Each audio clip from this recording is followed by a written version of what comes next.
దేవుని బిడ్డలారా, మీ అందరికీ వందనాలు. దేవుని బిడ్డలారా, మనకి ఆరోగ్యం ఉందంటే దేవుని యొక్క కృప వల్ల, దేవుని యొక్క ఆశీర్వాదం వల్ల. దేవుని బిడ్డలారా, ఇల్లు కట్టుకోవాలన్నా కూడా దేవుని యొక్క ఆశీర్వాదం ఉండాలి.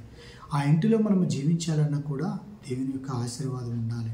మనమేం చేస్తున్నాము, ఈ వస్తువు వచ్చిందంటే నా కష్టాన్ని బట్టి వచ్చిందని మనము డబ్బాలు కొట్టుకొని మనం ఇష్టానుసారంగా మనం గొప్పలు చెప్పుకొని జీవించేవారిగా ఉంటున్నాము.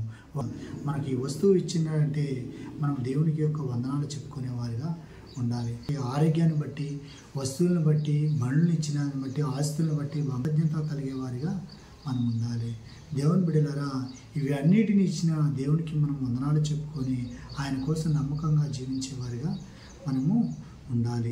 ఏది ఇచ్చినా కూడా దేవునికి మనం దేవుని కృప వల్లే మనకు వచ్చింది కనుక, దేవుడు ఇవ్వడం వల్లే మనకు వచ్చింది కనుక దేవుని బిడ్డలమైన మనము దేవునికి కృతజ్ఞత కలిగి స్తుతులు చెప్పేవారిగా ఉండాలి. ఆయనను మనం ప్రేమించేవారిగా మనం ఉండాలి. ప్రతి ఒక్క వస్తువు ఇచ్చిందంటే దేవుని కృప వల్లనే దేవుని బిడ్డలారా. అందుకని దేవుని మర్చిపోకుండా కృతజ్ఞతలు మనం చెప్పుకునేవారిగా ఉండాలి.